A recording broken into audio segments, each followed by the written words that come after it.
बारिश के मौसम में नागपुर शहर में जल जमाव की स्थिति सामान्य बात है। लगभग हर साल शहर जल जमाव की समस्या से दो चार होता है। इसे निजात दिलाने के लिए नदी और नालों की सफाई की जाती है, जो अधूरी ही साबित हो जाती है।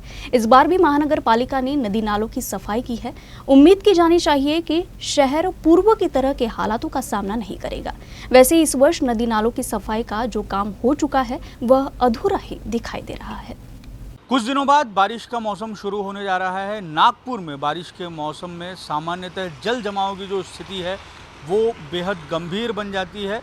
बरसाती पानी की जो निकासी है उसकी व्यवस्था नागपुर में जो प्रमुख नाले हैं और जो नदियां हैं उनके माध्यम से होती है। नाग नदी, पोहरा नदी और पीली नदी, ये वो नदियां हैं जो अब नालों में तब्दील हो गई हैं और इन्हीं के माध्यम से जो शहर में गिरने वाला बरसाती पानी है उसकी निकासी होती है। आप देख सकते हैं कि किस तरीके से ये नाग नदी के पास हम खड़े हैं और गर्मी के मौसम में बारिश के ठीक पहले जो नागपुर शहर के अलग अलग नाले हैं और अलग अलग नदियां हैं उनकी सफाई की जाती है ताकि जो बरसाती पानी की निकासी है वो बेहतर ढंग से हो सके। नागपुर शहर में 227 नाले हैं।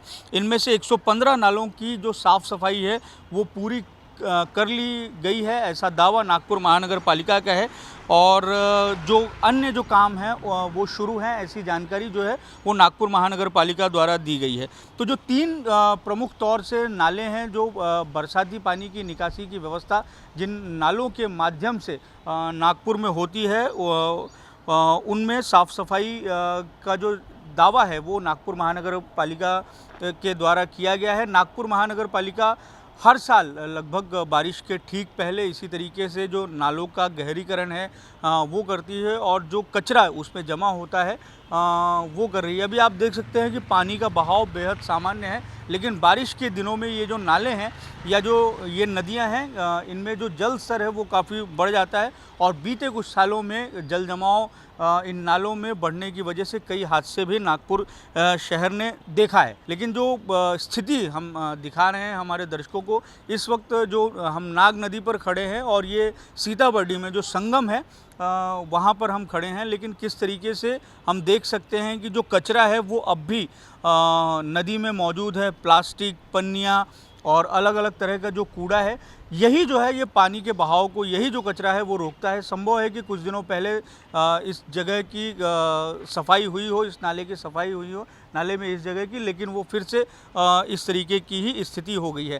पहले नागपुर महानगर पालिका करोड़ों रुपए सिर्फ नाग नदी और अलग जो नदियां हैं और जो नाले हैं उनकी सफाई के लिए खर्च करती थी, लेकिन बीते कुछ सालों में नागपुर महानगर पालिका ने खुद की अपनी यंत्रणा को विकसित कर लिया है। जेसीबी मशीन, पोकलैंड मशीन और अलग अलग तरह की जो हैवी मशीनें हैं जिनके माध्यम से सफाई हो सकती है। लेकिन हर बार साफ़ सफाई के बाद में भी स्थिति यही रहती है कि जो साफ़ सफाई की जाती है वो उतनी प्रभावी नहीं होती है और जो पानी का बहाव है या जो पानी का जो जल स्तर है, नीचे जो कचरा जमा होता है उसकी वजह से जिस स्थिति में पानी का बहाव होना चाहिए वो नहीं होता है, उसकी वजह से हादसे होते हैं।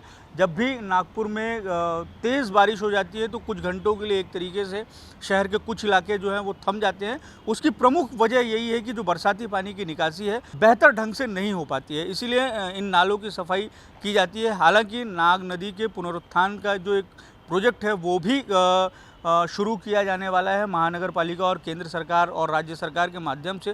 वो जब तक नहीं होता है उसके होने के बाद में ये संभव है कि बेहतर स्थिति ना सिर्फ नाग नदी की हो जाए बल्कि जो बरसाती पानी का जो निकासी है उसकी भी बेहतर व्यवस्था हो जाए। लेकिन नागपुर महानगर पालिका ने जो हमें जानकारी दी है उसके मुताबिक 90% काम नालों की सफाई का जो है वो बरसात से पहले हो गया है, ऐसा दावा किया गया है। लेकिन हम इस वक्त जो स्थिति देख रहे हैं और हमारे दर्शकों को दिखा रहे हैं उसके मुताबिक, उसके अनुसार अब भी बहुत संजीदगी से काम किए जाने की ज़रूरत है ताकि जो नागरिक हैं उन्हें बरसाती पानी की जो दिक्कत है उससे बहुत हद तक निजात दिलाई जा सके और जो स्थितियां पूर्व में नागपुर शहर में हुई हैं वो ना बन पाए। कैमरामैन जितेंद्र खापरे के साथ दिव्येश द्विवेदी, यूएसएन न्यूज़, नागपुर।